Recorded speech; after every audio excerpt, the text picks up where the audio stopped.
Welcome No. to Day and Night Podcast, beautiful people. This is your host, Matthew. This is episode number 99.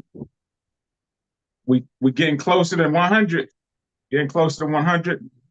So hopefully everybody is enjoying their day. It's a beautiful time here in good old Atlanta, GA. The weather is good. It's in the 90s again.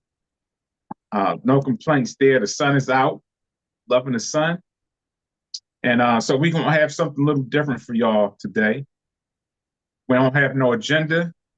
We're just coming straight off the cuff. And we're just going to talk about whatever comes to our mind. It's open talk. So anybody that's out there listening or watching, if y'all want to join in and chime in, by all means, shoot us something in the chat and we'll discuss it. So I'm going to kick it over to Mark, co-host in San Antonio. Hello, y'all. How everybody doing? Happy Saturday. Another Saturday off, which is good. I'm happy for that. It's good to be off on the weekend, actually have a weekend. So I just want to say thank you guys tuning in. You know who you are. Appreciate you. And always like, subscribe, and definitely leave a comment. But chime in, like Matt was saying, give us feedback because it's important to know what everybody's thinking, other than just us two, giving our opinions is good to hear, everybody and see their perspective. That way we have good dialogue and understand how everybody thinks. So I'm looking forward to it. This open mic, I guess you want to call it, open talk, whatever you want to call it. But it's a good one. So I'm gonna have some things. It's gonna be kind of personal that I'm gonna put out there. I want people's opinion on it. So this is gonna be a good one. I know you're gonna give me yours, Matt. But anyway, like I said, I'm gonna have pretty you know personal topics that I'm gonna bring out. That just been on my mind, just what happened from this past week and stuff that I observed. So I'm gonna just bring that to everybody's attention. But anyway, so I'm gonna let you kick it off, and then I'm gonna jump on board and piggyback. Well, not piggyback, but say what I gotta say. I got you. All right, so beautiful people. Just like I said, for those of y'all that just joined in, this is open talk today. If you want to chime in, just shoot us a question or what topic you want to talk about in the chat, and we can talk about it. So, like Mark already said, and I always say every Sunday or every Saturday, I be thinking. So, I've been struggling at work the last couple of weeks. It's like these people are really getting on my nerves, and the customers are really starting to pick up on it. Like soon as they answer the phone, they can hear my like disgust and patience in my voice. So I kind of know what it is, but I don't know what it is. At one point, I was saying, well, maybe, the universe is trying to test me because I say I want to be a healer and help people and stuff like that. And in order to do that, you have to be sympathetic and empathetic towards people. And some of these people that call in, they try my patience with the incompetency that they have. And not that I'm saying that I'm better than anyone else or I'm smarter than anyone else, but I do believe I have a good level of competency. And some of these people that call in, it's like the willing to think for themselves is dwindling day by day. And that's something that me and Kiara talked about yesterday. It's like social media and these phones is just dumbing people down, along with the food and stuff that we eat and the drinks and stuff like that, and all these EMF freaking sound waves and stuff from the phones and the what is it the satellite dishes and stuff. I think it's frying people's brains to the point to where they just can't function. And it's like I'm getting to the point to where I'm like, I'm just really, really fed up. Like I don't even want to go outside and deal with people because I'm so fed up and exhausted from fighting with these people for 8 hours. It's like I don't want to see anybody and talk to anybody. So that's just a little something I've been dealing with for the last couple of weeks, and I do my meditation when I wake up, not when I wake up, but when I come back from the gym. I still do my, positive affirmations and stuff like that. And it just seemed like it's not working. So it's like I'm getting to the point to where I'm really frustrated and I do not know what it is. And at some points I was just like, I'm done. I was about to quit. I then hung up on people. I almost got fired like 2, 3 times already. And it's not good. So I'm going to try to fight through it. I'm giving myself a deadline in December, and I want to start my next adventure as far as endeavor. With this sound therapy. So I'm going to do my best to hang in there, but it's a challenge. It's a challenge, people. It's a challenge. So I don't know what you feedback you got for that, Mark. I don't know what you're doing over there. I'm trying to adjust this iPad. It's too low, so it's literally like looking up at the ceiling. So I was trying to adjust it while you was talking, and I was trying to be not too obvious, but I don't think that worked. Yeah, it's too late for that. Yeah, so you see me moving around all crazy. Yeah. It's just this iPad is not the one that fits the case that I got. It doesn't fit the iPad. It's supposed to be like a little stand. So that's why it's leaning tilted back and it got y'all looking at me at the ceiling height. So I'm gonna have to adjust it and just hold it like that. Actually, you had it good at one point. Did I? It's like the more you mess with it. Yeah, well, you know what they say, don't mess with it if it's, nothing's wrong with it. I just felt like y'all was looking at the ceiling. Because I'm looking at it. Okay, so anyway, so my feedback on that. Yeah. So I don't know. You said it kind of anyway, when you said you're going to give till December, right? I believe. Yeah. To go to your next chapter, and it could be that. I mean, maybe you had a plateau with the job, like anything else. Like I'm gonna use work on training because that's what I do is training. Like when you're working out and you keep going and doing the same routine repetitively every day, you get to that plateau where it's like redundant and it's almost like you're going through the motions and you're not really acting or being in tune. So I feel like maybe you're just going through the motions at this point of the job. Like you said, it's probably not what you, and I'm guessing, I'm not saying this is what you are. Maybe it's because it's not truly what you want to do. And right. Because the pushback you're getting from the customers, you starting to realize like, damn, this ain't it, because if you get to the point where, yeah, you ready to just hang up on people and people can detect the tension, yeah, that's not good. Maybe a little vacation might help, a little, away from it all and dealing with people, because that's hard. I always say this, customer service to me, and not taking anything from anybody else and what they do career-wise, but I'm going to say is in the top 10. Now, where you want to put it as far as 1 or 2 is one of the hardest jobs to do, because dealing with people personality, like you said, you got to be a psychiatrist, a therapist, whatever, because you got to deal with people and be able to connect with them and not go off on them, even when you're talking about something that's common sense and they don't get it.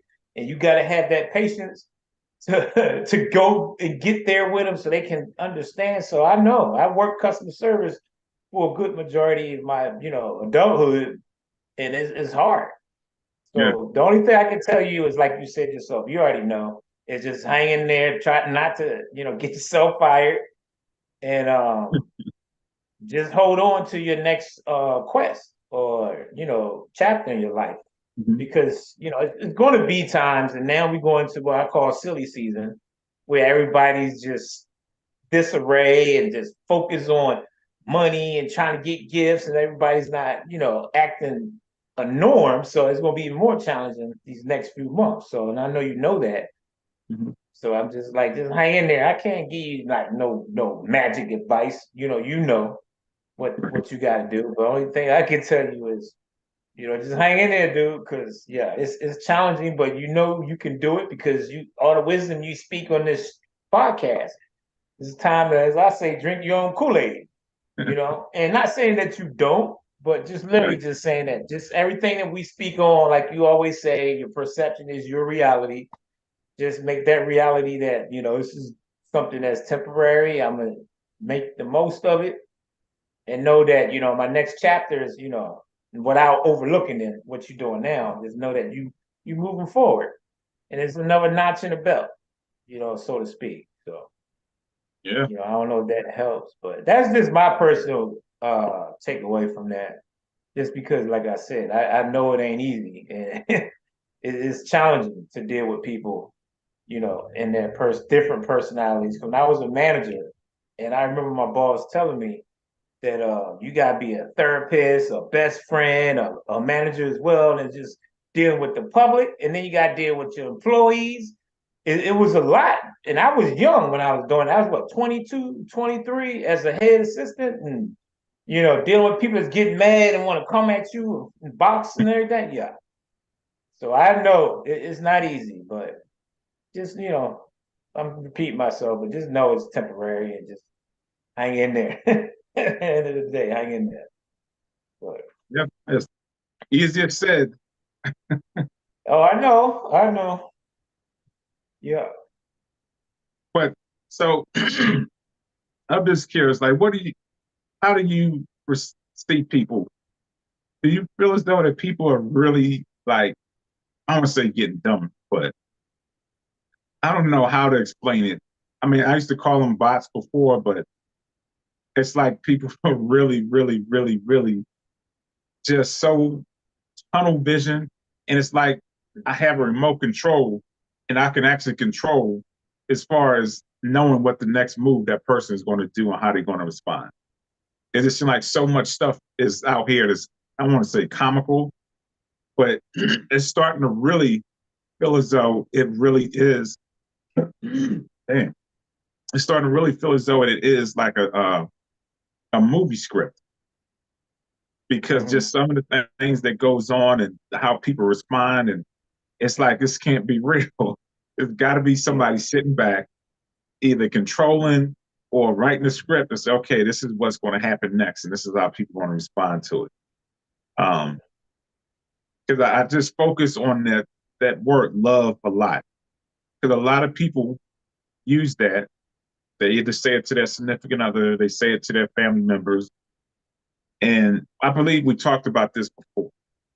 But it's something I always struggle with because for me, I know it's supposed to be like different stages of love, which I totally disagree with. I don't even think that's possible. I feel as though if it's truly one genuine universal love, that should be expressed with everybody. I don't care if it's a stranger, a pet, a doorknob, a car. Love should be love, and it should be expressed regardless Yeah. who that person is, what the thing is. And it just amazes me how people can just disrespect people and treat other people any certain type of way, but then they turn around and telling their spouse they love them, or they telling their family member they love them, and it's like it's conditional. Whereas love is supposed to be unconditional, not conditional, and it shouldn't just be catered just to the people that you're involved with. So it bothers me when I hear people say that because I just feel as though it's I'll call it a 3D love. It's a form of love that's based off emotion and what people can do for that individual. And it's just get to the point to where it's just like, wow, it's crazy. How do people function like that? So Yeah. I don't know how you see that and how you perceive it, but to me, it's Yeah. like, Well, yeah, mhm. Yeah. So I was going to touch on that because I hate coming following behind you sometimes. I feel like I'm copying what you're saying, but I'm somewhat similar, just a little different on when you say you call them bots as far as that. It's like I was just telling what's the name the other day, my good friend that I said, damn, she said, you don't act like you don't like people. And when I say this, y'all, I'm not saying this to sound like an ass, but I said I really don't like people like I used to. And when I say that, I mean I don't like people that's arrogant, that's disgenuine, people that's that has no morals, no standards. So people typically that just running around just doing whatever the hell they want. That's when I say I don't like people because, like you said, I'm somewhat at that point where I'm just watching and I see how people are selfish. They all about themselves. They don't care about the other person, their well-being. So it just keeps me from really interacting with a lot of people because I see this one person treat another person a certain way. And I'm just like, why I want to interact with you? Because if you're doing it with this person, supposedly be somebody you cool with, you damn how you gonna treat and act with me. So I just real particular. And she always say, you act like you better than no, I ain't better than nobody. I'm just saying that I'm real particular who I'm around because a lot of people is running around focusing on what can get them ahead or what's benefiting them as opposed to how it affects the person that you're dealing with to get to wherever it is you're trying to get to.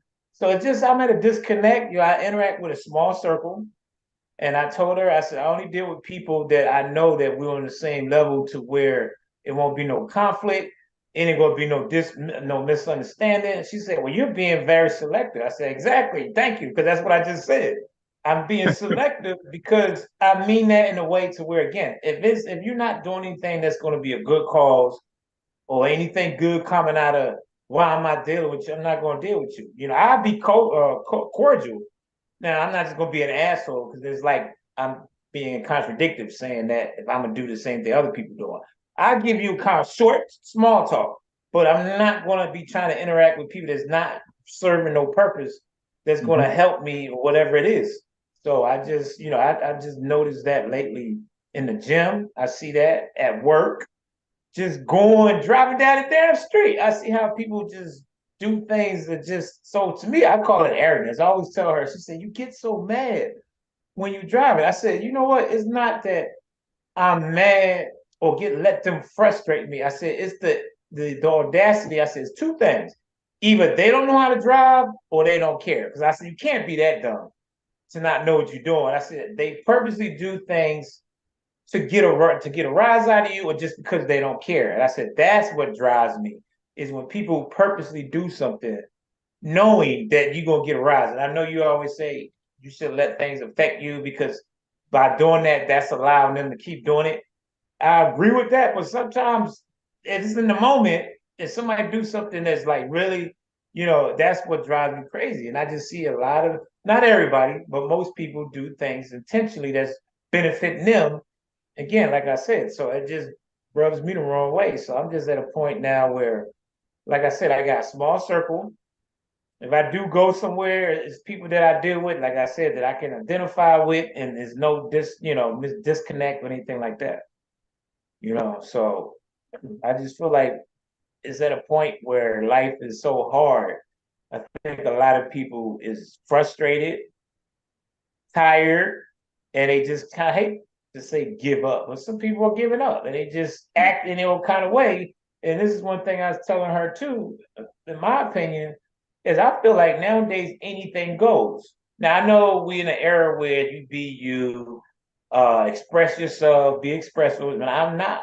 And I don't have a problem with that.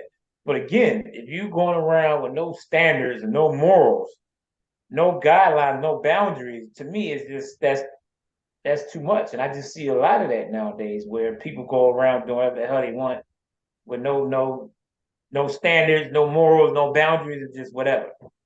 So that's why I just kind of keep to myself now. And like I said, I deal with people that I know that I can identify with to where it won't get me like that. Now you were saying one thing where you said you feel like you're frustrated. You know this because you speak it all the time. You just on that higher vibration, as you always say. So because you on that and you can look, I ain't gonna say look down, but you can look and see through a lot of people. You can see what's going on, and it's hard. You said this to me that when you get to that point, it's gonna be hard because it's gonna be a lot of people that's not there where you're at. So it's gonna seem kind of difficult to be able to interact with certain people because you see everything for what it really is, and they ain't there yet. So to me, it's always going to be that problem now because you extended. So now you extended to where you see everything plainly, and a lot of people don't. So to me, you always going to have that disconnect. And this is what I want to tell you, and I'm giving back to you. It's a movie that came on, and I know movies, a lot of people have their beliefs about movies, but I believe some movies put messages subliminal. And it was on Netflix, and it's called The Uglies. I want you to I watch that, started dude, watching that because the other day. I don't know if you watched all the way through it, but I like the message that they trying to say how we are as people. And it was even saying it's going as far as how we destroyed the earth with chemicals and all that. And then Mhm. they had this lady or doctor found a way to make people so pretty and be accepted and you be able to do things in the world. But then the rebels is the ones like, nah, I'm good. I like the way I look. And I ain't trying to change.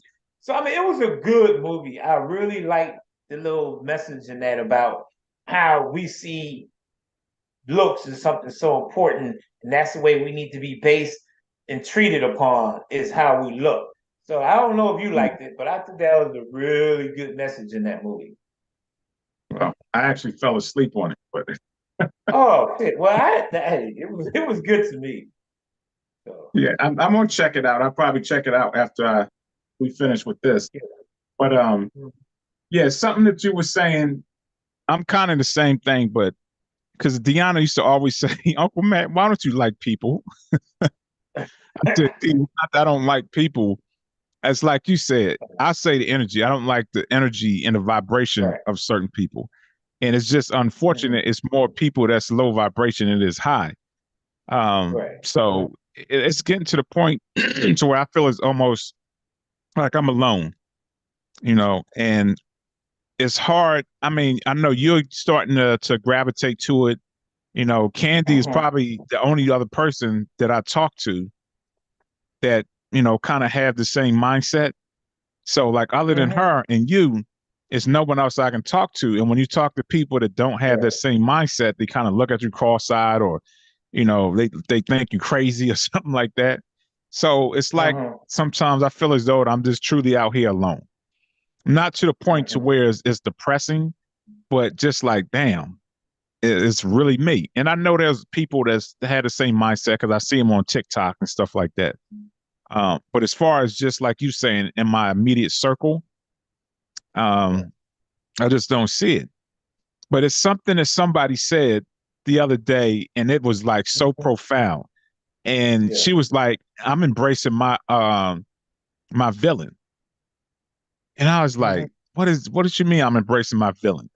And she was Yeah. basically saying she's at the point, and people get when you get to the point to where is you can recognize certain things, and you're elevating or vibrating on a certain frequency and vibration, that people are always going to oppose you. And regardless if you're saying the right thing, but they don't see it Mm-hmm. as the right thing and they see you as the Right. villain. So now she was like, I'm in that phase of my life where I'm the villain. And she's like, now I'm embracing my villain. And I was like, Right. man, that's deep. So it's not a bad thing. It's a good thing because it's letting you know that, okay, I'm still ascending. I'm going, I'm actually going through the process the way I'm supposed to go through. And it's not Mm-hmm. something to be upset about. It's not something to be ashamed about.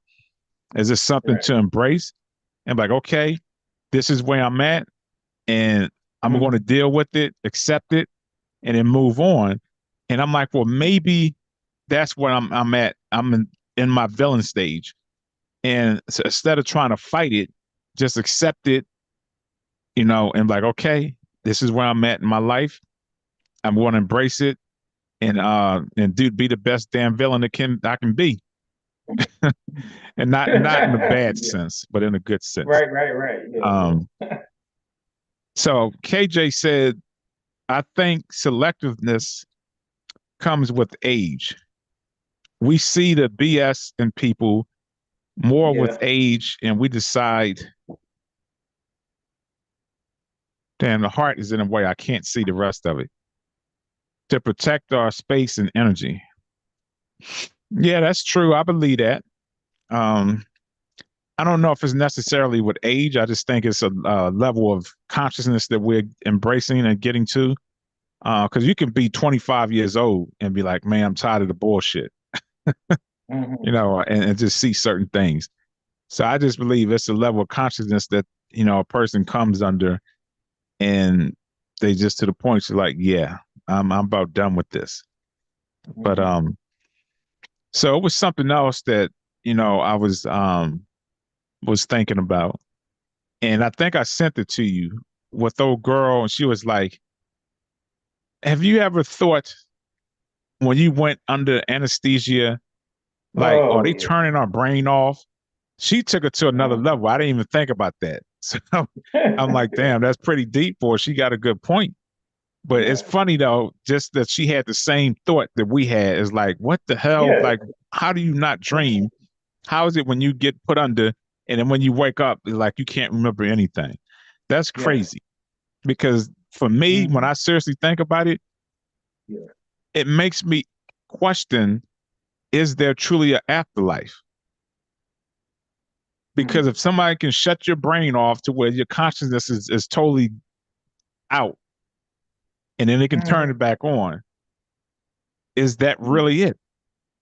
So I just thought it was really deep. I thought it was something that would make you think. Um, Yeah. but yeah, I think that was real interesting. Yeah, that one, that's when you sent me that. I looked at it, I was like, wow. And it's he was 100% on point because yeah, when they put me under, like we talked about the other podcast, I woke up. That's all I remember is before I left when they was telling me how the procedure would be. But after that, that was it. So that's really a head scratcher. Like, yeah, that's crazy. So okay, so I'm gonna share with you guys what that's been on my mind. So I want you, Matt, and everybody else, viewers out there. So this is more about parenting. Okay. So one of my daughters reached out to me and was like, "Hey, Dad, I feel like we need to really connect or reconnect because I know we're not close like we used to be, and I feel like we need to try to bond again because I don't like it." And I said, "I agree." I said, "I'm gonna be transparent. I'm gonna be honest with you. I agree with you, but the disconnect that I did have with you is because the only time you reach out is when you need money." So, Hmm. and I was at work, so I couldn't go back and forth. She sent me a long ass paragraph about, well, the reason for that is because you're not, or you haven't been there for me lately, and you never call or check on me to see how I'm doing, or even tell me I'm proud of you. You don't do anything. So the only thing you do help me is when I needed money, you would help me. So I know that you're there for me financially. So I didn't get to respond, but I was just all day after that day, I was like, that kind of a little low key, a little uppercut to me, because the way I took it, and I said, I did respond, say, okay, point taken. I understand what you're saying, but at the same time, that proves my point. And I want you guys to tell me and be real. If you feel like that being a bad parent, I just see it differently. I feel like once your kids are grown, like I tell my good friend, I said, I don't have an issue with you helping your kids. They 30, 40, 50. I hear parents always say, yeah, I'm going to help them till they date it. And I agree, that's good if that's what you want to do. But at the same time, I feel like we raise our kids, prepare them for the world, and be ready to take on responsibility. That's something they have to take on, and they have to realize it for themselves. Now, I told her, I said, now, unless you disabled or something really bad happens where you literally need my help, then of course, 100% I'm gonna be there. But if you creating situations for yourself that's causing you to have stress or whatever going on in your life, I feel like that's part of life that you gotta learn to deal with. We all individuals now, and that's part of being an adult, is you gotta deal with it. So I told her, I said, that's my point, that you only feel like, to me, I took it as the only thing you good for is money since you don't want to be there for me. So I just use you for your money. And I felt like that's not good. That's not helping us bond if the only time you're going to reach out is, hey, not how you doing. Even if you do small talk, just straight to the point. I respected that. But it's the fact that it's just, I need $100 for this. Can you help me? Oh, I'm sorry, I don't have it. Then I don't hear from you again till another time you need money. So to me, as us as parents, do we or we should we feel obligated to help them? And is that really not being a good parent because we don't reach out as much? Because I remember Jay used to tell me this. And he'll get mad at me because I kind of had the same attitude. Well, dad can call me because she'll tell me, well, you can call me. It's a two-way street. I don't always got to be the one to call you. You my dad. You're supposed to check on me. And I'm like, okay, I get that. But Jay will get pissed. Dude, you need to call your dad. Your dad is older now. He been there for you. He raised you, mom. So you need to call them and check on them and see how they doing. I don't want to hear this crap about they can call me just as much as I can call them. Now he did say, granted, they can. Nobody's saying that, we get exempt as parents and we ain't supposed to reach out. But at the same time, your parent was there for you, majority of your childhood being there for you. It doesn't hurt for you to pick up the phone and say, "Hey, Dad, how are you doing? How are you been?" I just feel like it's a two-way street. I'm not excluding myself, saying that I don't have to reach out to my kids, but I just felt like, to me, that was a slap in the face because it seems like the only time you're going to call me is when you need something, and because that's what parents are for. And then if you say that I'm not there for you emotionally, now this is where I feel like maybe I'm wrong. Y'all tell me. If I don't call you, if I call you like, hey man, how you doing? You good? And he's like, yeah, dude, I'm all good. Nothing's wrong. Am I supposed to say you lying? Tell the truth. I know something wrong with you. So my point is, if you tell me nothing's wrong, I'm gonna take it as is. So how am I really supposed to know what's going on in your life if you never reach out? So the point I'm making is, and I told her, I said, if you really needed me, I don't see what's hard with saying, Dad, I need you. I need to talk to you. I got this going on in my life. If you don't tell me, I can't assume that something's wrong. I don't want to think negative and think it's always something wrong. So if you're not telling me, I have no reason to think otherwise. So I told her that's where I feel that was kind of one-sided, that you feel like I'm not there for you if you never tell me nothing's wrong. Granted, I can call and check and say, hey, talk to me. What's going on? I really want to know what's going on. So I get it. But I just have a problem with that, just asking for money, and you use that excuse that, well, that's the only thing you there for me for. I just personally, I don't agree with that. So you tell me, how do you feel on that? Yeah, that's a lot to unpack. So I'm gonna try to take it slowly. It's funny because I kind of had a similar situation with one of my daughters, and we all went out to eat yesterday. Um, so to answer your question, I don't think you're wrong. I just think we kind of old school, and we were taught to raise our children to be self-sufficient. And I do believe it's a disservice to a parent if the children are still dependent on you and they're struggling. Now, I will say we should definitely be there for guidance, like a guardrail, but not like if the person is 90 years old and you literally got them with the walker and you're holding their hand and you're taking them, walking them step by step through life. That I don't believe we should do.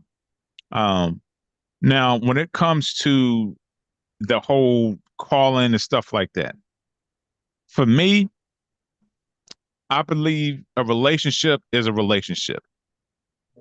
And I do my best to try to let them know it's a two-way street. Just because I'm the parent and the father, whatever the case is, it should not be unbalanced to the point to whereas I'm doing more to reaching out than you are, because it's still a relationship. Now, when they're children, I think that's totally different. We should. And I don't want to put the whole title into it, because for me, if you really care about a person, you're going to reach out to regardless. It shouldn't have to be, well, that's my daughter, that's my son. I'm going to have to check in just because that's what I'm supposed to do because I'm the parent and I'm a father. No, I'm reaching out because I have a relationship with you and I truly do care about you and love you. And I do care about your well-being and your safety. So that's why I'm reaching out, is because I have that relationship with you, to whereas I'm not worrying about, because you're my child, that's the only reason why I'm getting in contact with you. For me, I believe that's how it should be. And I think if people actually operated on that level, then it wouldn't be any conflict, because both people are actually interacting with that other person because they truly have a real relationship. And then it won't be, well, dad, you my dad, you need to call me more, and I shouldn't have to call you. I shouldn't have to tell you what's wrong. You're supposed to do it because you're my father.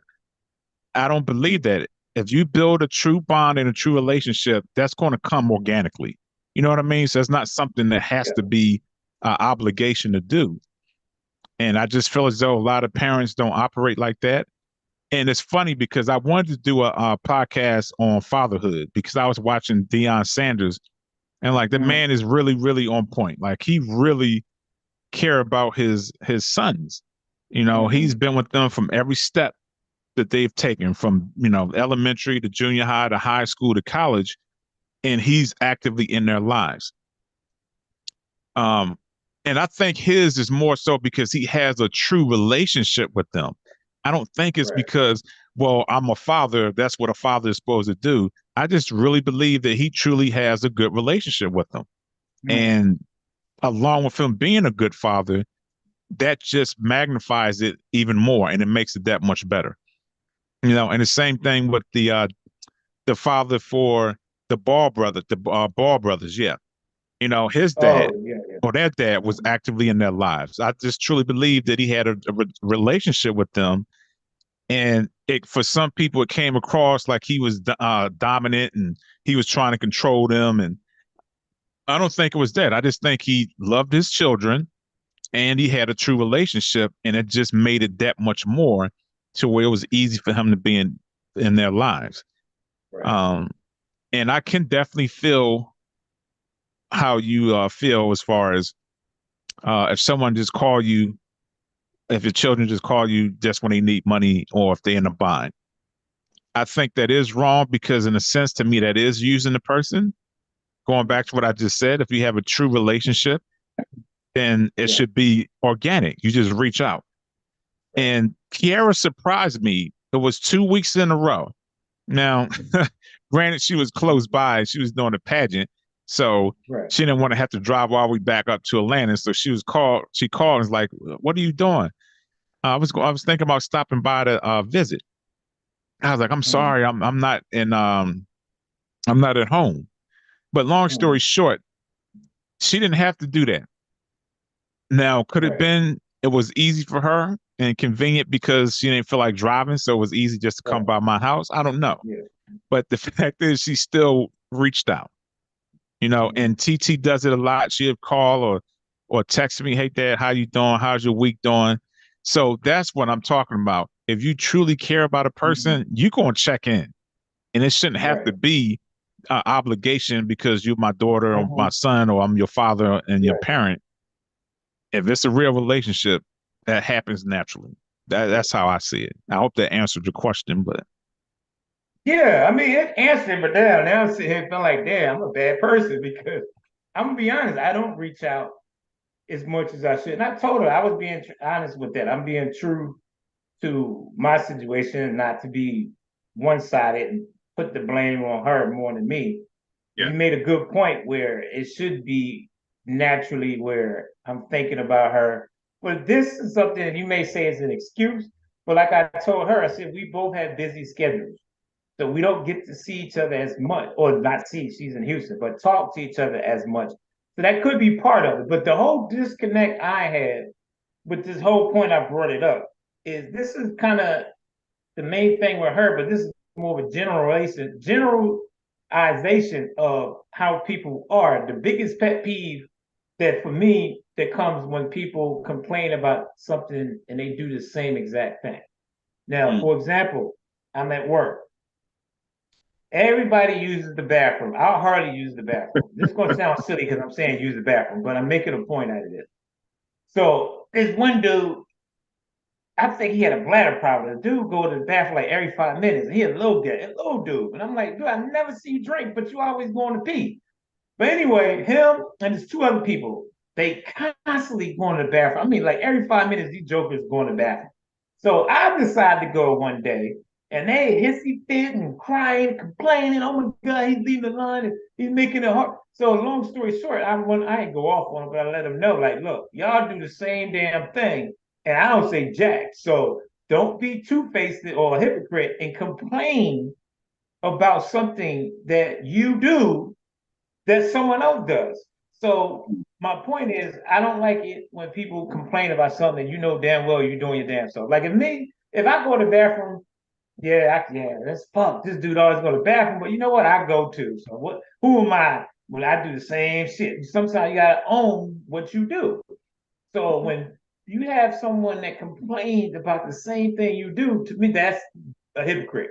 So that's what I'm saying that bothered me with that conversation we had is you don't never call. And I'm like, well, that's true. But if you don't do it either, then you can't call me for the same thing you doing. I would rather it be we need to work on communicating better, not you. Because when somebody say you need to do this and you do the same damn thing, to me, you're being selfish and you're being a hypocrite because you're doing the same thing. Call yourself out. And that's what I've been trying to work on myself is before I call somebody else on some shit, I'm like, damn, I do that my damn self.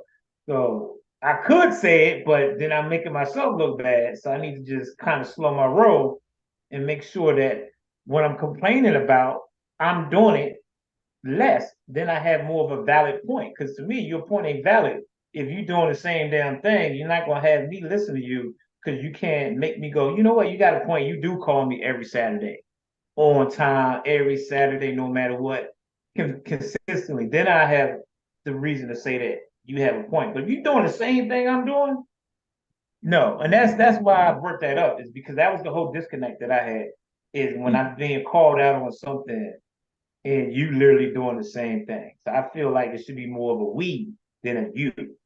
You know what I mean? So that is, like I said, I'm just sharing because you said it's open mic, open talk, or so be it. So that was something that was just burning me because I was like, seriously, this is the pushback I got now. Again, I don't reach out. I barely call you, barely call my sisters. So that's why I know that I need to work on that. But I call you and be like, Matt, dude, you need to call me more. I mean, you act like you don't want to talk to me no more, or call one of my sisters. I will never do that because I know I'm not doing it myself. Now, So that's just something. Yeah. I will say this too, though. I think this has a lot to do with it, and that's I believe that people kind of forget. Everybody has a personality, and I'm always on the energy thing, so everybody has that. So it's just natural that you may not connect with a particular child, and you can do your best, and for whatever reason, you just can't. Like yesterday, I went out with children, except one. TT wasn't there. So, and I asked myself, I was like, Matt, don't do it because I don't think we have that bond and that relationship where I can just be open with her like that. So I met her boyfriend or the guy she's dating or whatever. And so I was like, do you feel as though, I said, I feel as though that we're at that point to where I can be open and be honest with you. And I said, I just have something to say, just an opinion, an observation I have about, the guy you're dating. And she was like, yeah, sure.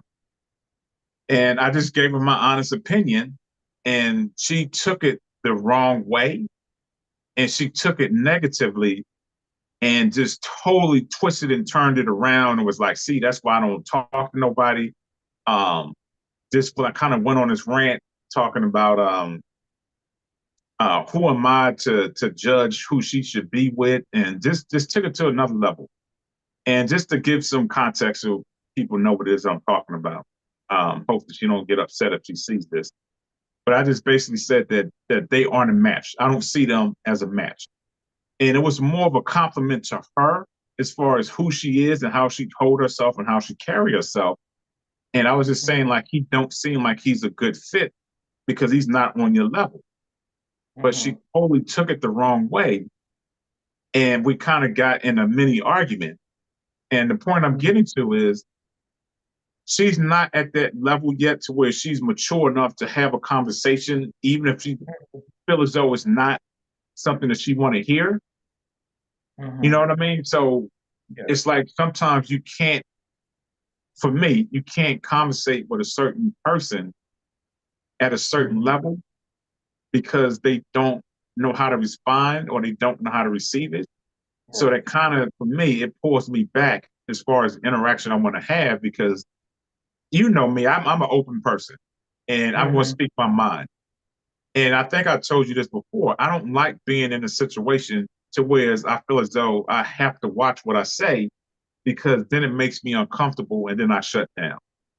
So that's one reason why I won't reach out as much, because if I can't talk to you without worrying about I'm going to piss you off or get you upset, then that's going to limit my, how many times you're going to reach out. So I do feel as though sometimes that can cause an issue if you have a child, even if it's a sibling, that you just can't communicate with because they just aren't at that maturity level yet, and they still have some things they have to heal from.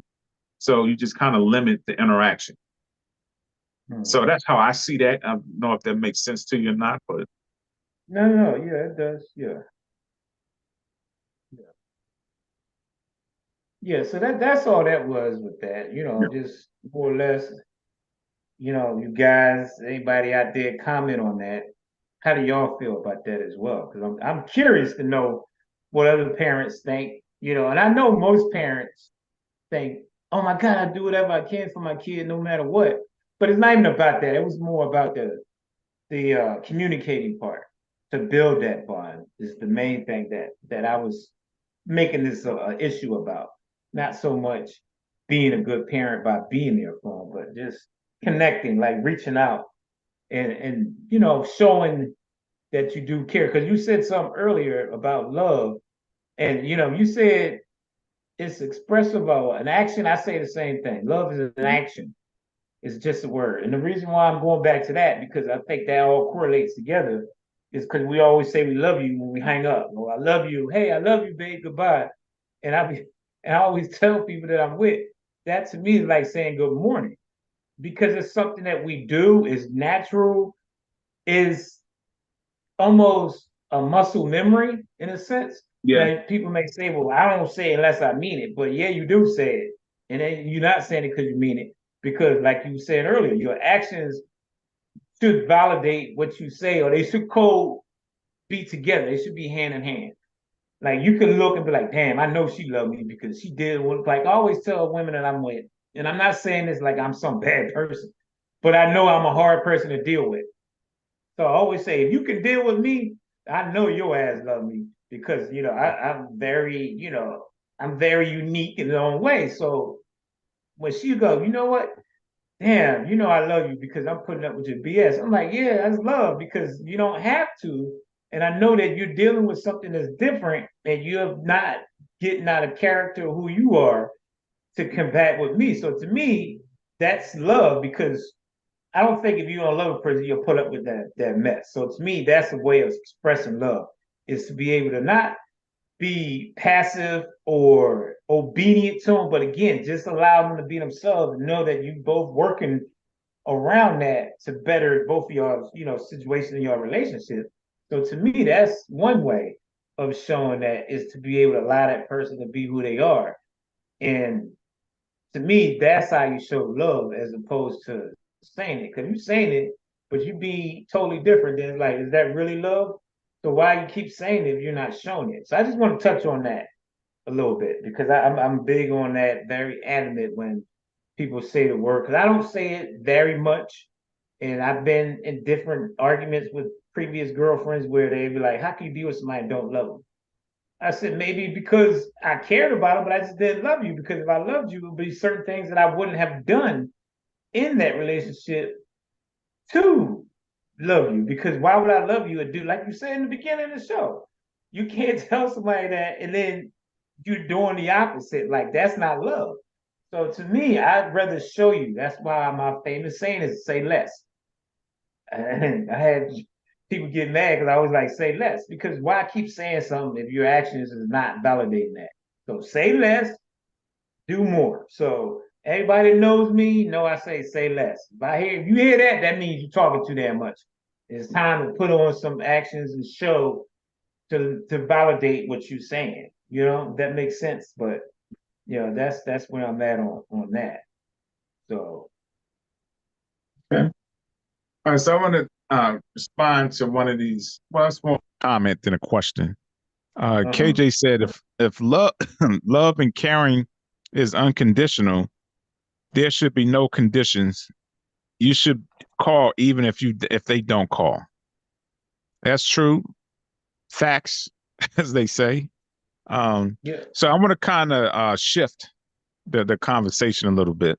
And damn it, I had it and it just disappeared again. The politics. So I don't know if you're paying attention to, what's going on. I don't know if you watched the debate. Um, I watched it and it was comical. That dude is a freaking comedian without being a comedian. But I still feel as though it's a really, really important time. This election, I think, is really going to determine a lot. And I don't know if you heard about it, but it's been a whole bunch of hangings, more so in the South than anywhere else. I think there was like 2 cases. They found 3 black males hung. And then it was another case. It was the other day, and I think it was in Mississippi, and it was 4 police officers, and they called themselves the Goon Squad. So it was this white lady in the house, and it was some black dudes next door. So she called the police and was like, "There's black dudes next door." So the police got there, and he called up his buddies and was like, "Hey, y'all want to make some money or something like that, or y'all want to?" I forget what they said. And make a long story short, they went over there, they beat the dudes. I think they hung one of them.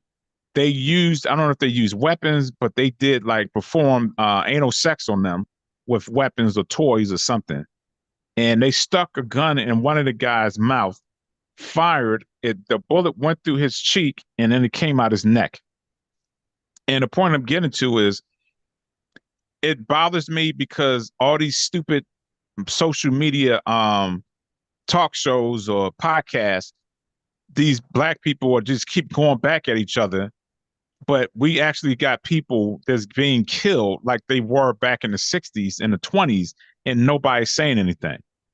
And that's one of the things that really irritate me. And I'm like getting to a point to where it's like, come on, black people, we got to do better. We're taking we're taking a step backwards. Like stuff is really going on, hate crimes, and nobody is mentioning anything about it. And it's crazy to me that people will put more emphasis on dogging each other out than putting more attention to the stuff that's going on. So it's like, it really bothers me. And I just feel as though if they really wanted to implement the same type of behavior they did in the 20s and 60s and stuff, I think they can. Because we don't do anything. When we do something, all we do is march and riot, which doesn't solve anything at all. And I'm just curious as far as like what your perception is on it, and if you even hear anything about that. Because like I said, it's getting out of hand. It's like almost every day there's another case of hangings. And it's like they're slowly but surely trying to reintroduce it. But because it's not getting any national attention, it's going under the radar and they continue to do it and getting away with it. So I'm just curious what your thought is on that. Well, for one, that's really fucked up. Excuse my French language, but yeah, I didn't hear that before, or haven't heard it until now. You made the last part you said is the reason why. Like you said, they're not giving it no national exposure. I mean, I don't sit down and watch CNN and all that, but the way they put these captions of other BS on social media, where they show news clips and stuff, they definitely, if they did, I haven't seen it like I said, but I don't think they tried to give it that much exposure because, like you said, my personal opinion, you can probably disagree, but I think if it was more publicly exposed, I think you would probably get more pushback from the black community. But it's very minute that do pay attention or do care to react to it, so they know that we ain't gonna react to it because not enough of us are seeing it to make a point to react to it. Because yeah, that's ridiculous. And we can sit there and hate on each other and do everything else and don't react to that. That's a big problem in 2024. We shouldn't be at that point where we just gloss it over and be like, damn, that's fucked up, and just move on. Like plan of action, because if the script was flipped you best believe them brothers be the black cops have been on the news and they be wanting their heads and they need to be executed. So it's just the simple fact that we as black people, along with other races, when we see stuff, we just gloss over it. Oh, that's a shame, that's wrong. But we don't respond to it. I think that's the problem that's been for years. We do marches. Yeah, we did the thing when the brother got, choked with his knee on his throat. But that's what they want us to do is riot and act a fool. So they have more reasons to put more of us in jail and kill us because now they're saying we acting like animals. So I think politics is the way to go. And I told you this one time, and I was telling one of my friends at work, was a brother. I said the problem with us is, and I'm one included, I never wanted to pay attention to politics. I always said it don't matter. Whoever you put in there, they ain't gonna do nothing for us anyway. So I feel like that's what they want us to have, that mentality. So if we keep saying that, where's the change ever gonna come if we don't put no good politicians in there that do want right, that do want to change, and not just do propaganda, even though if they do get a few in there, are they really gonna have a chance? Probably not. But the more you put in there that wants to, I feel like the odds will start to shift. But because we all have that mentality, oh, it's just politics. I don't get caught up in politics. I don't care what happens. And that's what they want us to say. And then all these rules and laws and legislations get passed. We don't know nothing about it till something happens. And then we want to respond. We want to react instead of act on stuff. So I feel like that's something that needs to be addressed. To me, that's where we can really make change. In my opinion, it's start. I mean, it seemed like it's far fetched. Like, is that really going to make a difference? I feel like the only way we can be violent, but then again, that's what they want us to do. That's how they see us. So the only other way is to flip it and be politicians and be the ones that say, no, this is the way it's going to go. But with that mentality that, oh, that's not going to change anything, I don't really see it changing. And it's still going to be the hangings, and they still going to manipulate us and let us think that it's okay.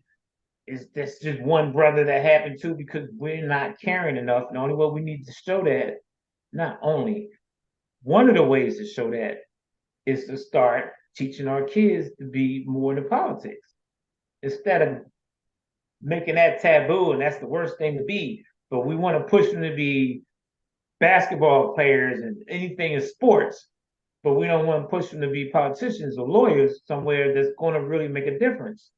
To me, in my opinion, for the next generation, because if not, it's going to be the continued thing going on generation to generation. Because we're not changing what we need to change, which is in the politician aspect. I see it totally different. I think we should whip some ass. I think every time something like that happens, something needs to happen. It's been going on too long. I think if it was something that happened and it was like a 10, 15-year time span and nothing changed, and we went the political route, and it still haven't changed, I think we have to, how Jason said, bust ass and take names, bust heads and take names. Yeah. I think it's only two ways that we'll really get their attention. One is by fighting back, and two, you got to hit them in the pockets. That's the only two things that they ever going to truly pay attention to, is because they care about their money. They're the ones that control the whole 3D aspect. So if you hit them in the pockets, that's when they'll listen. I don't think politics is the route, because the politicians are run by these corporations, and the corporations know if we give them power and that gives them a little bit more of influence and power on top of that, then they might turn this stuff upside down and take over and rule like they did when they first came on this earth. So I don't think politics is the route. I just truly believe anytime something like that happens, take one of their family members out, just like the mob do it. It's been too many times. For me, it's beyond talking. Talking is out of the question. That's like, if you look at it, if you think about it in the natural sense as far as your family. If somebody kept coming over, beating your kids, God forbid, they take one of them out, and you keep trying to do the right thing, you talk to them, you call the police, and you just keep doing it, they're going to see you as weak and like, oh, only thing they're going to do is go run to the police and file a complaint. Nothing's going to happen because we control that. And they're just going to keep doing it. At some point, you got to wake them up and say, look, you're not going to bully me no more, and make them pay attention. I believe we're at that point. Now, the only thing about that is we don't have the numbers to do it as far as population-wise. But that's why I say that the only real way of doing it is hit them in the pockets. We are the #1 consumers on this planet, not the country, but the planet. If we was to wake up and realize we run this country, we control this country by our dollar and our influence, things would change. But until we realize that and stop thinking the natural Christian route, okay, we got to do the right thing because God is not going to forgive us, blah, blah, blah. No, it's survival of the fittest. And I forget who it was. I think it was Umar Johnson that was saying this. When Biden got in office, they put in a law, anti-hate crime law for Asians. When did you ever hear an Asian getting beat or killed? So why the hell is it a anti law for them? A hate crime law for them. But here we are, we still getting murdered, we still getting hung, we still getting beat, we still getting abused, and we don't have nothing like that in place. So I just believe we have to change our tactics. I think that's the only way they're going to realize. The #1 thing is to hit them in their pockets. If that don't work, then we gotta mobilize. That's how I see it. I hear you. I mean, I feel you on that. I mean, I ain't disagreeing, but this is where I'm gonna challenge my black people in a disconnect I have. And I'm be honest. Whoever gets mad gets mad. I have no prejudice against my own people because we can't. And the problem with what you said, why it won't ever happen, because we can't get along with each other. We kill each other more than they kill us. Now, what you said was fucked up. Like you said, eye for an eye, but why don't we talk about this when a brother killed another brother on the street for something stupid over an argument, and we walk down the street, damn, that just fucked up. They just had beef with each other.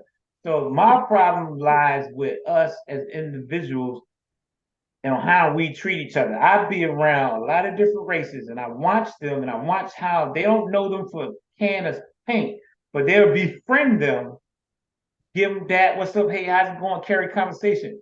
I'm not saying all of us. I'm not going to sit here and say all of us. But it's been enough time where I've been in a room with brothers, we want to stare each other down, look at each other like it's a problem, or don't even speak and just walk by each other, or do the stupid head nod. So my problem is, if we're going to unite, then we need to unite and be unified. And I'm not saying it's going to be a perfect, we are the world type scenario, but I feel like we need to stop killing each other, because that's, to me, is the problem. Because as fucked up as it is, as these cops doing it, dare I say this in a way, I'm not justifying it, but that's what I expect them to do, because they hate us. They don't want us to succeed. But it bothers me more when two brothers killed two brothers for over an argument. So even though the white dude killed him, I know why he killed him, because he has hatred. He don't like us. It's been understood. Does that give him the right to kill him? No. But why to give us the right to kill each other every day and just rub it off as, oh, they had a beef with each other? I don't see the difference in why that's okay, but it's now we gotta unify and go after the white people or the other race. Let me put it that way. But we can't stop killing each other. To me, that is my disconnect. I agree with any race that fuck with us, we need to let them know. But it's a saying, take care of your house first. And the house is the black community, or as they say nowadays, the community. Yeah. If we can't even get along, what do you see on social media? Even though I feel like it's entertainment because people love gossip, we going at each other, football players, damn talk show hosts. We belittle each other so damn much for entertainment, and then get mad if a white person say it, or a Hispanic person say it, if a Chinese Asian say it, we get offensive. Now we want to be black power, but when we dissing each other, all we do is laugh and say, damn, they don't like each other. Damn, that's fucked up. That's my problem, is we gotta stop glossing over what we do to each other and start unifying. Is it gonna happen overnight? No. But I feel like that's where we make the change. And that's why they fuck with us. Because they see us as a black people, as a race. We don't even stick up for each other. That's why they fuck with us. Until we stop doing that, I don't see no change. We gotta start unifying. Stop hating each other over stupid shit, arguing over stupid shit, beefing over stupid shit. Regardless of it's entertainment. Mom used to always say this. Why are you gonna disrespect each other in public? Because if you disrespect me, why in the hell are you gonna get mad if the other person disrespecting your brother when you did it yourself? It's muscle, I mean, it's not muscle memory. It's monkey see, monkey do it. Now, I'm not justifying it, but if I see some dude beating up on his wife, and then I shut up, bitch, and smack her too, and then the dude want to box me, don't be hitting on my wife. I hate it when parents say this. Don't nobody touch my kids but me. I'm the only one that can whip her ass. I get what you're saying, but at the same time, come on, you're doing it in front of everybody to see it. Do you really think anybody's going to respect you if you do it in public? If you do that shit in the house when nobody see it, that's your own privacy. When you're doing it in public, everybody see what you're doing, nobody's going to respect you. And that's what I have a problem with as us. We need to stop disrespecting each other for entertainment reasons, whatever the hell the case. What's wrong? You said it earlier, Matt, about being loved. Why not show love with each other? Why can't we flip it and show unity instead of always showing hatred and animosity? Every time I look at social media, somebody talking about another black person in a negative way. So that's where I sit on that. But you know what the key to that is? It's the conditioning, and it's basically just self-hate. We have been taught to hate ourselves. So if you hate yourself, if you don't love yourself, of course you're going to treat the next person look just like you the same way, because you're basically treating yourself that way. If you're abusing yourself with drugs, you're abusing yourself with alcohol, you're abusing yourself with negativity and toxicity, then you don't love yourself. So if you don't love yourself, you're definitely not going to treat the next person right. So because we've been taught at such a young age, long time ago, that black is bad, and we're animals, we're killers, we're rapists. They put it in the TV, they put it in the music. If you're constantly being flooded with this stuff, then and nobody else, and they're painting everybody else as saints, that's just automatic that you're going to treat your own people like that, is because that's what you're being told and taught, is that that's what you are. So if you don't know how to learn how to love and respect yourself, you damn sure ain't gonna learn how to love and respect the person and look just like you. Just think about it. They always putting Jesus as white. So if they always painting the picture of white is right, is perfect, is glorified, is pristine. So if you see that, if you're being told that's what that is, then of course you're going to treat them that way. Is because you're being conditioned that that's what is precious. If you're being taught black is evil and wrong, then of course you're going to treat it wrong, because subconsciously that's what you believe it is. So I don't think that it's intentional that we treat each other like that. We've been conditioned to treat each other like that.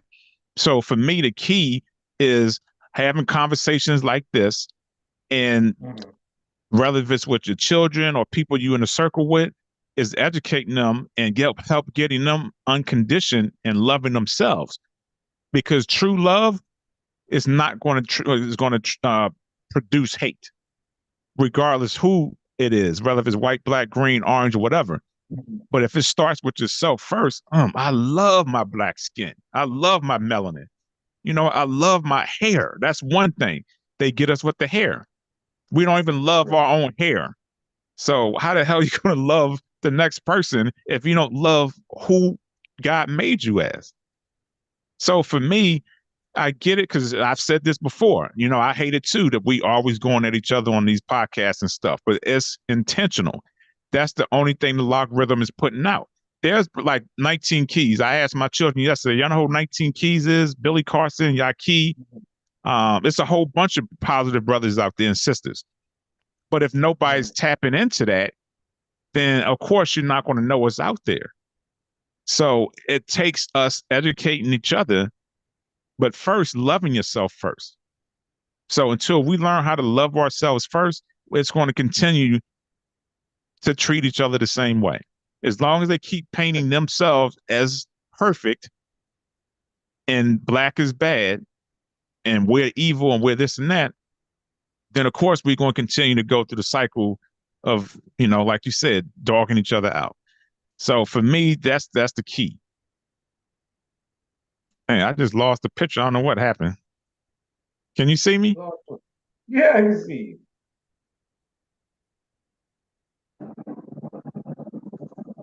Oh, okay. So, I mean, I hear what you're saying. I agree with that. But I feel like this is what 2024, about to be 2025. And you're right, they don't publicize all the positive, but that just you kind of made my point. That's my whole thing. We need to start teaching each other more because I feel like 2024, we can't keep saying that.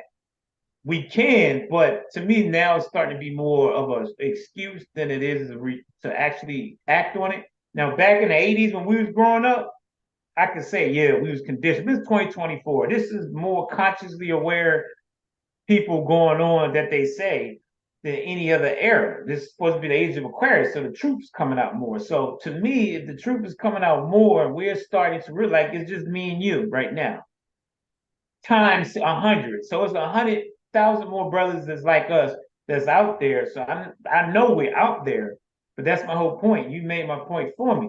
Is we got to keep teaching that so we can't keep sitting our hat or hanging our hat on is conditioned because to me that's our crutch.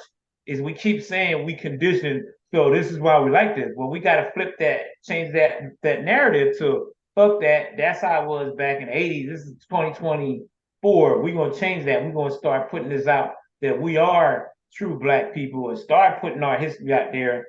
And there's history out there for us to research. So I feel like if we keep sitting on that, then we're never gonna make change.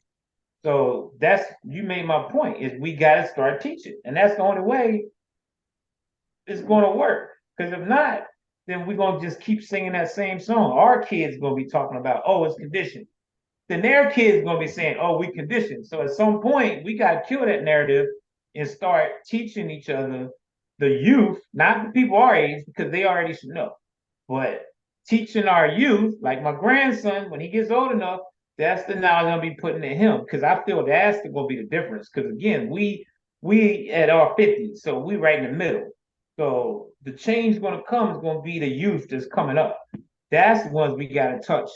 The young brother at work that I talked to him and always putting shit in his head. And he used to be a gangbanger, but now he's changing his life. No, bro, he used to be a gangbanger in Houston. And he's like, I'm tired of that life. And I'm just talking to him, not preaching to him, but just talking to him. And now he's trying to get his head on right. So I feel like the young, he's like 18 or 19 or 20 or something like that. So I feel like that's what we need to put our focus on. Brothers like us need to start inputting that knowledge in the community. And dare I say this, it may sound like being silly, but go get a community and have people come in and spread the word like they used to do back in the day. It may be pushed back for a minute, but it's still an initiative. And I said I was going to do it last year and I didn't do it, but I'm going to do it this year. That book I got that says the Black history is not just February and it's 365 days of some history that we did. I'm going to start posting that every day on social media saying this is why we should love ourselves. Because I feel like that's a way for me, that's going to make the change for I got me. mine. Like you said. Yeah, see, you got it. Yeah. So, like you said, we gotta stop talking about it and start doing a plan of action. But that's just where I sit on that. You 100%. I'm not disagreeing with anything you just said. I'm just on the other side of it. I'm just saying that even with us being conditioned, we gotta start loving each other. And I'm not putting or steering my own wheel, but when I see brothers, I'm always, what's up, man? Hey, how's it going? I'm always giving positive pushback. I'm not pushback, positive vibes out there. I don't have to know the dude. The other day, somebody like, you know him? I'm like, no, I don't have to know him. Just give him positive feedback or advice. Like that's what we need to do with each other. And he's like, oh, you act like you know. I'm like, no, but that's the problem. We act like we don't know each other, so we ain't supposed to be positive towards them. I feel like the more and more of that, better we will be. But to me, that's one of the ways of starting it. So. That's real good. Yeah, 100%. I'm just going to leave it on this note. And I'm always going to go back to this because it's just who I am. One of the other key elements to it is the whole vibration and frequency thing. Again, we can teach all we want, just like Keys and Yaki and as long as we're still in that low vibration, you're never going to come out of that. So that's the true key. Yeah, we can talk, we can reach and teach one, but if that person goes back home and reverts back to low vibrational things, it's all for naught. So I know people probably get tired of me always talking about vibration and frequency, but that's what it is. That's what the universe is.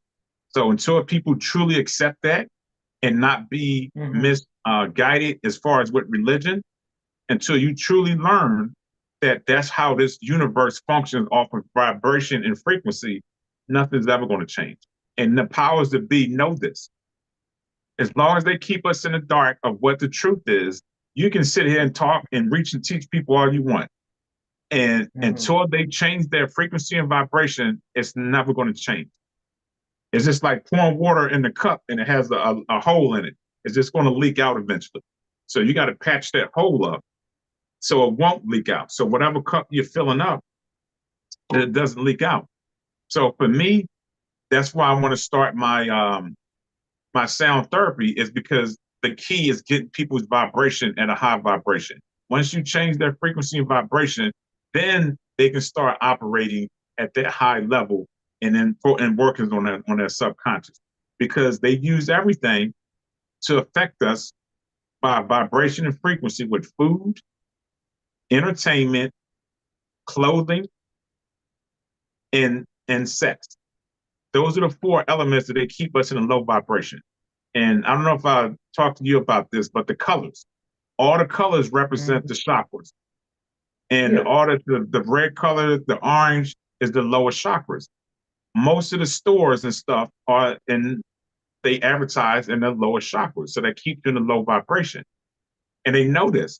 So until we learn what true vibration and frequency is and how to operate at a higher level, it's not going to change.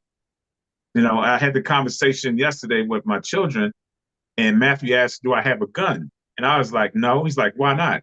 I said, because I believe you're going to bring that energy towards you. And they was like, no, that doesn't make sense. You're still going to bring that energy towards you regardless, because the stuff that goes on. And I didn't even get into it because I don't want to always, when I have a sit down with my children, that I'm preaching and teaching to them, because they're not at that level yet to where they can accept me. Because when I was with them, I did that a lot, and I don't see them as much. So it's a challenge. I have to figure out, okay, do I just enjoy their company, or do I sit there and preach and teach to them to where it's like, man, I ain't going back over there. You want to go to dinner? Nope, I'm good. I got to work. So I have to plan it strategically and, to try to feed them the best way that I can. Right. But if they go back to their home environment and they're not getting that, and it's operating in low vibration, you see what I'm saying? So for me, that's the key, is getting people out of the low vibration and getting them into a high vibration. Then you'll truly start seeing change. And Candy said something that stuck out to me. She was like, you ever notice in a Black neighborhood, they always had the sirens. But when you go into a white neighborhood or Asian or Hispanic, they just have lights on. Those sirens has a frequency and vibration. It puts fear into you. When you hear it, what did you used to do when we was growing up? You hear the sirens.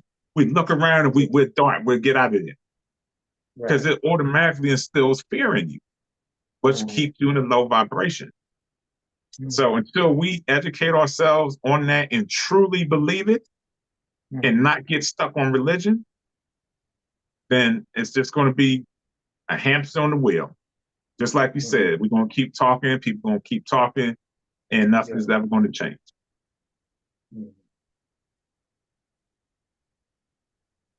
Yeah, I mean, I agree with that.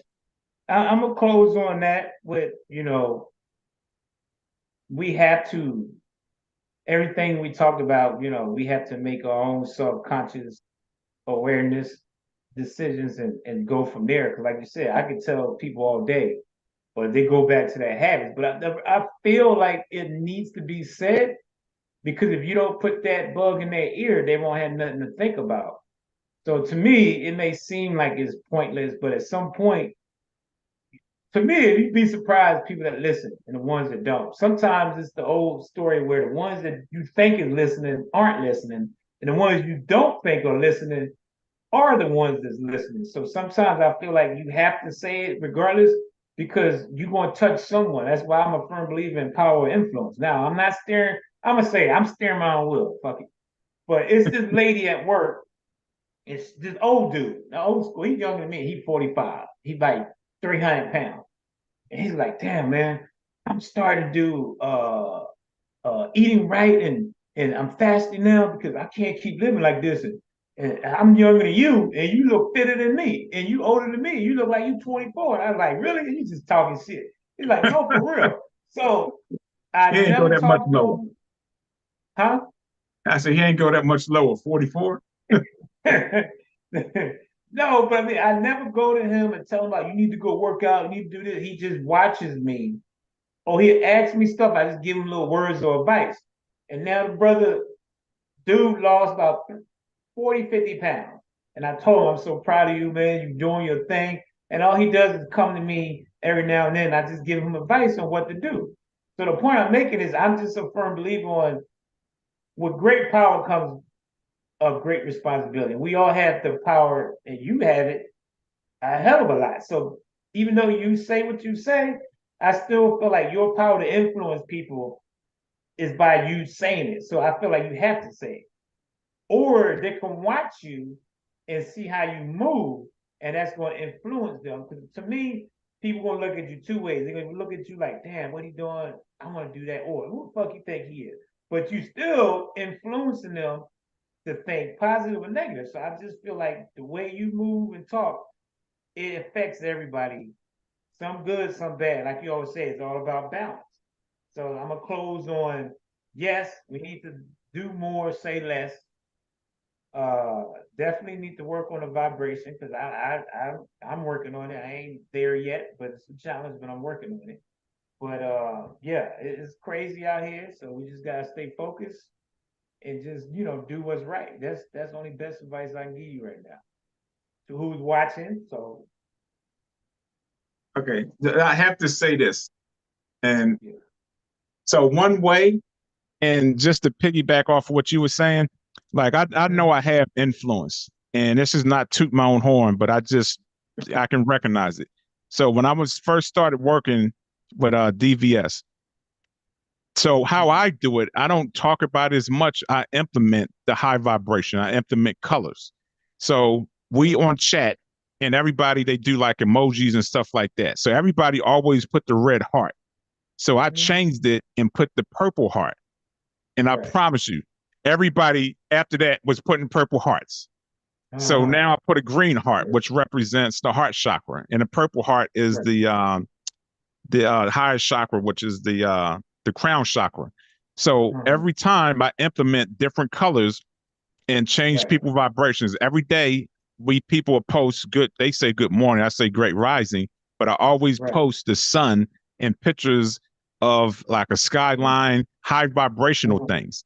And this one time, this lady not came to me, but in the chat, she was like, "Oh my God, Matthew, I'm always looking for your comments, and I can't wait to see your pictures." And like, I get so excited, like I could feel her excitement through the screen. And this one, I used to, because when we put in like a correction, the supervisors will correct it. And this one, she will always get it in like 2 seconds. So I would play around with her and put like the flash emoji, and it's like, okay, your nickname is Flash, and it just lit her up. I could feel her being wet from over here on my side of town. I was like, that joker's moist as hell. But anyway, the point I'm getting to is that's Yeah. another way to try to help people is by implementing Right. high vibrations in their life Mhm. subconsciously. So that way Right. they'll start to, okay, they'll start to feel it and they'll start to Yeah. attach to those high vibrational things. You remember the one we had on the Mhm. podcast, Angela? Yeah. She changed her whole massage studio to purple after seeing that podcast we did when I was talking about vibrational colors.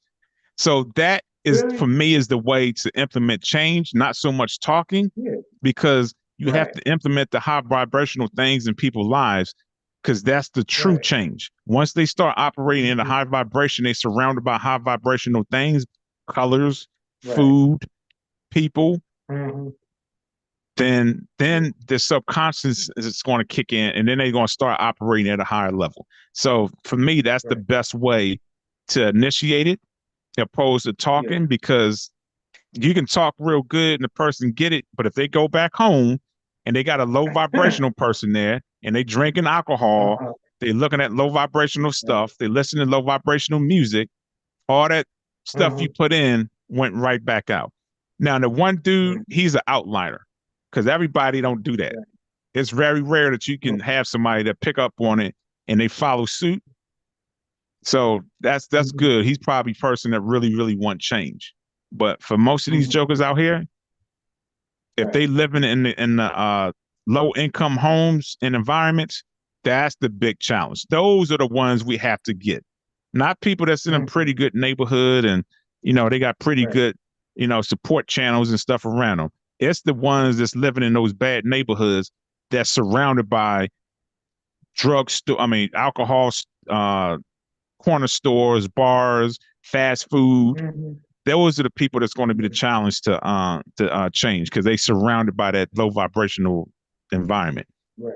But Mhm. I know we went long today, boy. It was about what, an hour and a half. I thought it was good. I enjoyed it. Mhm. Hope that we can do this Yeah, me again. too. Um, Yeah. so beautiful people, we won't be live next week because we're gonna be in Tampa Bay rooting on these Eagles. And that's been what, 2 years since me and Mark been doing our football thing together. So we back at it. Yeah. Hopefully it's going to kick us back Mhm. into it where we start going to games together.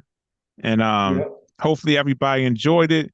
Thank you, KJ, for the comments. Yeah. Until next week, beautiful people, your thoughts becomes your belief and your belief creates your reality. We out. Peace.